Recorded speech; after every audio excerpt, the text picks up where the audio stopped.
Κυρίες και κύριοι, καλησπέρα σας. Ήθελα απλά σήμερα, επειδή είναι μια πολύ μεγάλη μέρα για μένα, μια πολύ μεγάλη νίκη, να κάνω ένα μικρό βίντεο. Ξέρω πάρα πολύ κόσμο που ενδιαφέρεται, φίλοι μου, συγγενείς, που με αγαπάνε και όλο αυτό το χρόνο που είμαι στην Ελλάδα, με παρακολουθούν, με υποστηρίζουν ψυχολογικά και άλλους πιο πολλούς που είναι περίεργοι και θέλουν να ξέρουν. Πάντα με την καλή έννοια. Σήμερα λοιπόν, μετά από ακριβώς 10,5 μήνες, 11 μήνες, έχω χάσει κι εγώ τα αυγά και τα πασκάλια, τελείωσα την υπόθεση της επιμέλειας του αδερφού μου που με πήρε σχεδόν ένα χρόνο. Είμαι πάρα πολύ περήφανη, πάρα πολύ χαρούμενη από τη μία πλευρά και από την άλλη, μακάρι να είχα τέτοια νίκη να μπορούσα να κάνω τον αδερφό μου καλά. Αλλά δυστυχώς δεν γίνεται. Οπότε ας αρκεστώ κατά κάποιο τρόπο με ένα μεγάλο ευχαριστώ στον εαυτό μου, σε μερικούς φίλους που με στηρίξανε για όλη τη συμπαράσταση, για όλο το χρόνο που μου δώσαν και όλοι τους την αγάπη. Σε τέτοιες περιπτώσεις, παιδιά, πρέπει όλοι να είμαστε μαζί. Βέβαια, εγώ το φωνάζω αυτό τόσα χρόνια, αλλά ποιος μ' ακούει?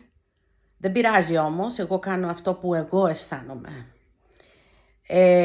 Εγώ θέλω ο κόσμος να είναι υγιής, αγαπημένος, ερωτευμένος, χαρούμενος και πάνω απ' όλα δίκαιος και ενωμένος. Οπότε, αυτή η νίκη σήμερα με κάνει να γιορτάζω και επειδή οι συνθήκες είναι έτσι, θα το γιορτάσω και πάλι μόνη μου. Με το γιο μου στη σκέψη και στην καρδιά μου και φυσικά τον αδερφό μου τον Δημητράκη. Πάλεψα, Δημητράκη μου, για σένα και κερδίσαμε, αλλά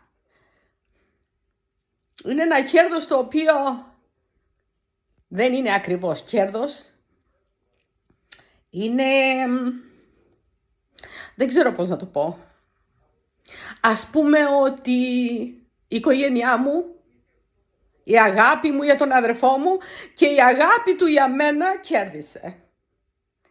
Οπότε, σας ευχαριστώ. Αγαπηθείτε, παιδιά, αγαπηθείτε. Η ζωή είναι τόσο μικρή που άψε τα μάτια και οι μέρες φεύγουνε, οι μήνες φεύγουνε, τα χρόνια φεύγουνε. Ούτε μπορώ να το πιστέψω ότι είμαι ένα χρόνο στην Ελλάδα.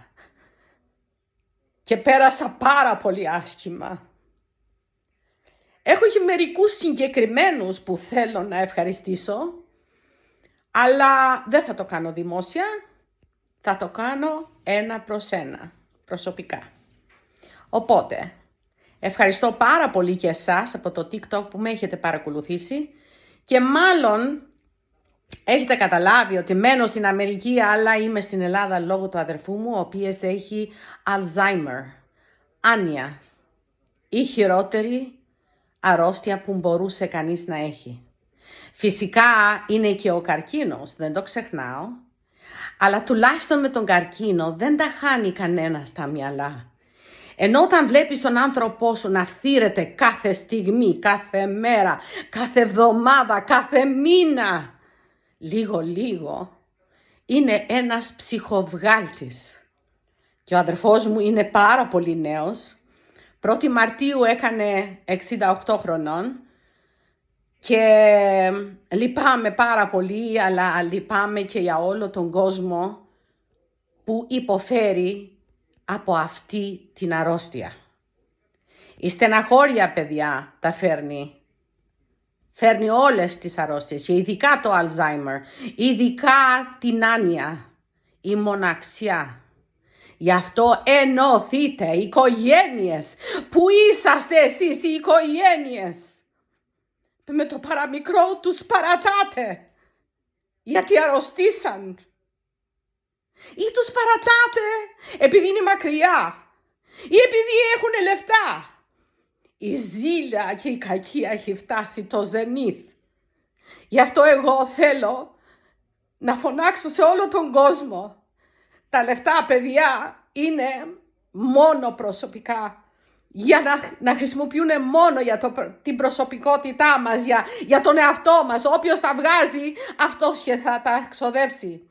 Οπότε οι ζήλες, οι κακίες, οι εγωισμοί, κάντα πέρα, φίλε μου, αδερφέ μου, ξαδερφό μου, οποιοδήποτε, φίλη μου, γείτονά μου. Διώξτα όλα αυτά τα κακά και γίνου άνθρωπος τελικά. Γιατί θα γίνεις τότε που το κακό θα σου χτυπήσει την πόρτα, αλλά τότε όμως θα είναι πολύ αργά.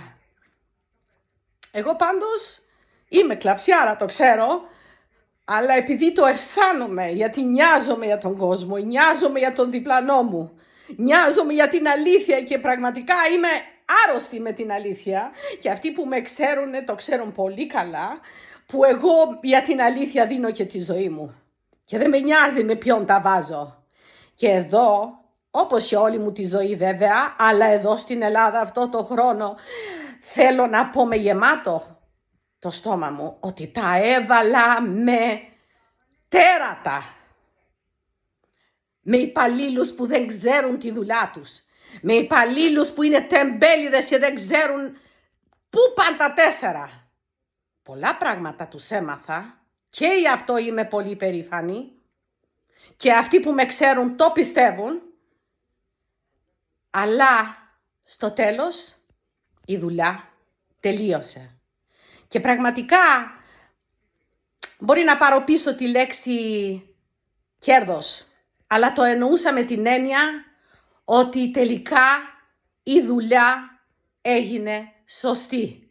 Με πολύ κόπο, με πολλά δάκρυα, πολλή αϊπνία, πολύ περπάτημα, πολύ κούραση, αλλά τελείωσε με την Ελλάδα. Και τώρα πάμε για τον πόλεμο, για τη μάχη με το δικαστικό σύστημα της Αλβανίας. Για να δούμε τι θα γίνει. Πάντως εγώ θα πολεμήσω. Δεν θα σταματήσω. Οπότε θα με ξαναδείτε.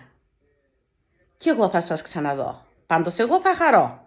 Από σας δεν ξέρω ποιος θα χαρεί. Παρόλο αυτό όμως και που με ακούτε και που με παρακολουθείτε, σας ευχαριστώ πάρα πολύ. Σας αγαπώ όλους. Σας σκέφτομαι κάθε φορά που μπαίνω στο TikTok και